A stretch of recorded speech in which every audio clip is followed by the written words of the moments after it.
So the ZVE1 officially joins the team alongside the FX3, FX6, and the A7S3 that offers full frame 4K 120 frames. This is exciting news to share and something that many ZVE1 owners have been ready to use. Today, I update the firmware and give you guys some sample footage and my thoughts on why I think that 120 frames is overrated. Bear with me. So if you go to Sony's Creator Cloud, you'll be able to download the firmware, and I'll go ahead and put a link down below so you can easily download it. If you do need help with how to update your camera, comment down below and I can make a video on it, but I'm sure other creators have already done so. So I have some bad news.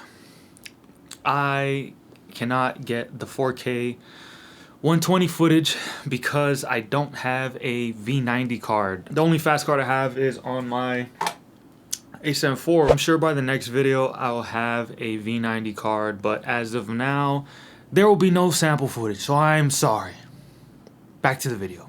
So I tried to get different samples, but at this frame rate you're surely using it to get some nice and extremely slow motions in your footage. 4K 120 to me is a very niche frame rate that I'll probably use less than 10% of the time. And learning more about filmmaking and documentary work, I've grown away from slow motion in most of my work unless clients purposely want me to use it, such as music videos How they check the model like Victoria's Secret and sports videos, for instance. I'm not the highest skilled level photographer or videographer, but one way I could distinguish a good videographer from an amateur is if their whole video is shot in 60 frames. While in theory, it's the easiest way to get clients to see a video as cinematic, it quickly gets overused and loses its purpose, which is to slow down certain movements in time and enable emotion or build up momentum. 4K 120 will be used for very rare occasions,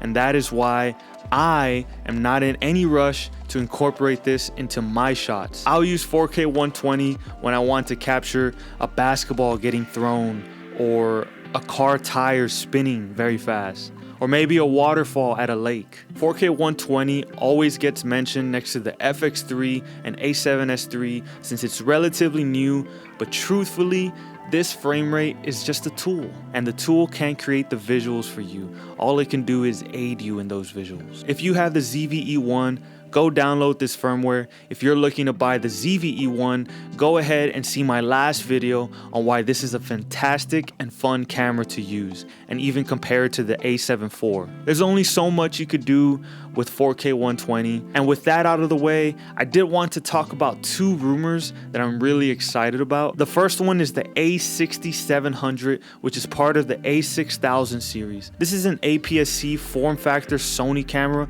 and I actually owned an A6400 as my first camera.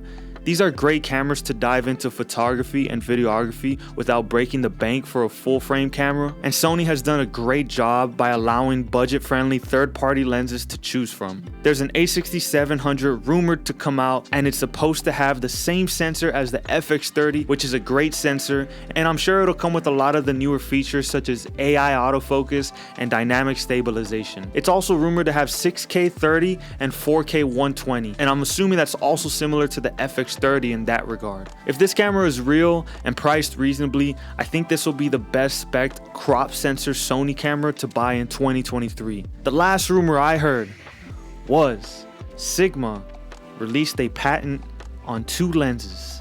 One that I'm particularly interested in, which is the 70-200 2.8 lens. When Sony first came out with their 70-200 G Master lens, people have been asking Sigma to make this exact lens, and we finally might get it. Currently, I have the Tamron 70-180 2.8, and I don't see myself buying the Sigma unless the performance and the value overweighs that of the Tamron. I would love to see the Sigma lens come with optical stabilization, although that alone wouldn't drive me to sell my 70-180. But I guess we'll have to wait and see if those rumors are true.